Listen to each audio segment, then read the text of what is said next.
Right, let's start here. Minister Patricia de Lille has fired the SA Tourism Board with immediate effect. Her office says this is due to an illegal board meeting, convened earlier this month. De Lille last month warned the board about its failure to follow governance procedures, which she says undermines the board's integrity and could render the meetings procedurally invalid.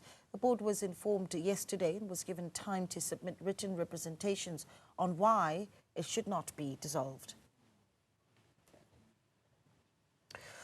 Well, now the Institute of Directors in South Africa has raised concerns over the dissolution of the board, raising questions about possible interference in its ability to work without fear. The organization's Dr. Simo Lushaba is in studio with us. Good afternoon to you. Almost evening, I suppose it is evening. Thank you so much for joining us.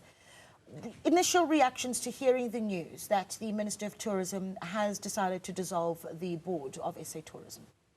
Good evening, Naledi, and good evening to the viewers at home. Look, it's quite surprising, although one doesn't have the entire details in terms of what actually happened, but it seems that the minister is saying that the board should not have had a meeting because clause 18.2 of the Tourism Act of 2014 actually gives powers to convene a special board meeting to the chairperson, and the chairperson resigned on the 31st of July. Now, that creates a number of questions, given that stipulation of the Act in terms of the board being able to conduct its duties, because there is no way that the board would be in office and rendered unable to do its work. So also listening to the board members, they saying that this meeting of the 1st of August that they are supposed to have had did not take place.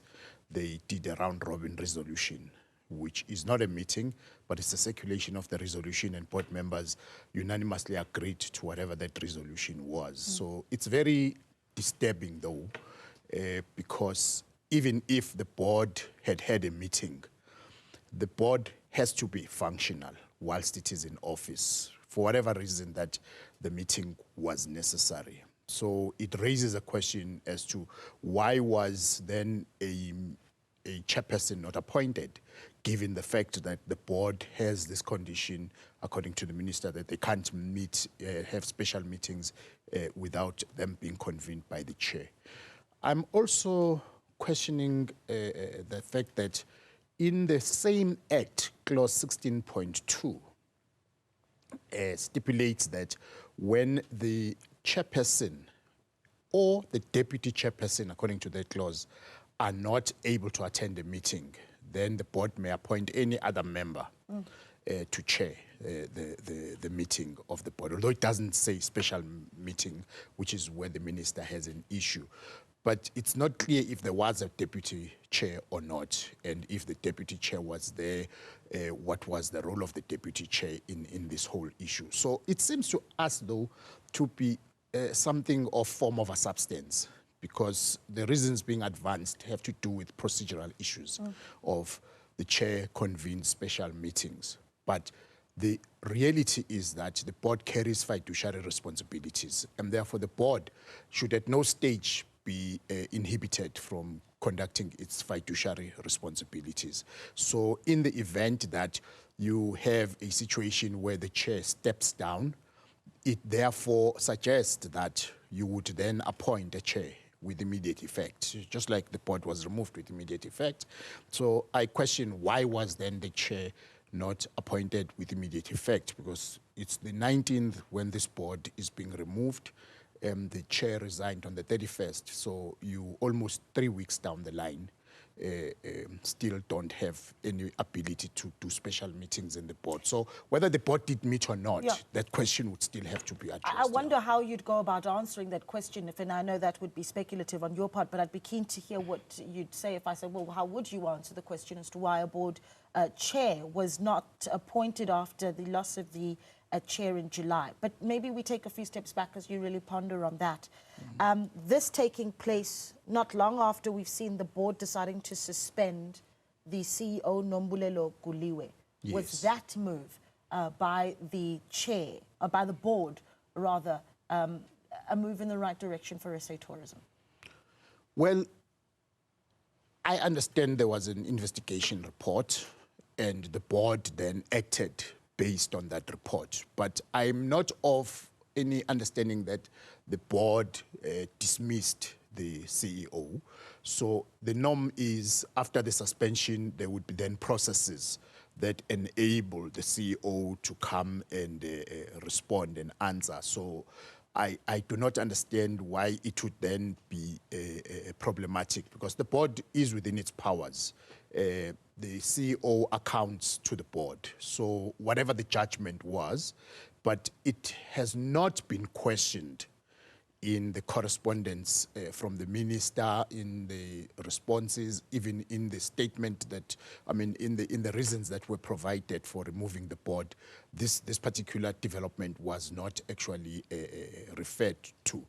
But the board is within its powers to suspend the CEO, particularly based on an investigation and the report that it had, although I am not privy to the report, but it's in its judgment. Yeah, as part of it, though, there is this issue of a 100 million rand tender scandal, right? And I don't want to mention the organization unless, of course, we have the opportunity to speak to them. This 100 million rand tender to look into whether or not this tender was given to a service provider that had the necessary experience to organize big conferences like Meetings Africa and Africa Travel Indaba for 2025. What do you make of that scandal? Look, it's a serious matter because you would expect that when service providers are appointed, there is a process followed. It evaluated the service provider, and the service provider was fit to carry the responsibility. It seems that the investigation report indicates that there may have been problems. And therefore, if that's the case, someone has to answer for those problems. And if the board decides that the person that needs to answer is the CEO or anybody else involved, I understand there were other people that had already been suspended by the CEO prior to that. I just heard on the news now that the CFO and maybe somebody responsible for marketing, but the issue that I also heard from a board member who was interviewed earlier on is that the CEO also suspended the company secretary. Now, that also becomes problematic because the company secretary accounts to the board.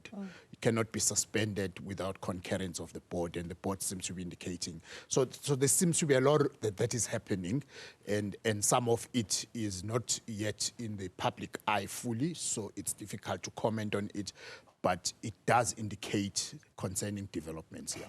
What is your view on just over, if you go back maybe 3-4 years, and just some of the changes in leadership that we've seen at SA Tourism, if you have any concerns around the stability within such an important institution that represents us really to the world for the most part? Yeah, and it seems to be an ongoing trend in that organization. And of course, that then disturbs the entire ability of the organization to meet its mandate, particularly if instability comes right from the top. I mean, what we are talking about now are the key people that are responsible for full and effective control of the organization, the board, the CEO, and everybody else. So it actually creates a very big problem in terms of the stability of the organization that tends to linger on way into the future if not adequately addressed. Yeah. September's coming up. It's Tourism Month.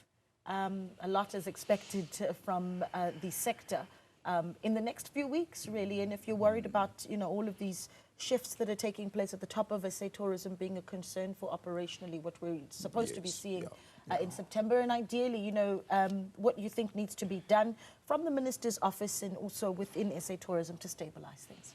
Look, there has to be very serious decisions taken to look after the interest of the organization. From a governance point of view, the interest of the organization takes precedence. So whether the minister then appoints a new interim board, a new board in full, but there has to be very, very serious steps taken. We also question the issue of succession because when the chair resigns, there has to be a succession plan. In terms of King 4, we've forever been saying that you need to have succession plans for your key role players, the CEO, the chairperson, each member of the board, so that you do not leave the organization in limbo. And it sends a very wrong message, particularly being the face of the country, because SA tourism is at the forefront of why people visit the country and marketing this country and making sure that this important sector is kept at a level that should be attractive to people to visit the country. So we are quite concerned about the stability of the organization and the fact that all of these don't seem to have been in place, succession planning, and then in spite of that not being in place, you leave the organization without a chair for this extended period of time. And then when the board tries to do whatever work that it needs to do, then it gets removed as well for doing that particular work. It does not look well, it does not augur well. Right, Dr. Simo Lushaba, thank you so much for speaking to us, and we'll be following closely, of course, as these developments continue.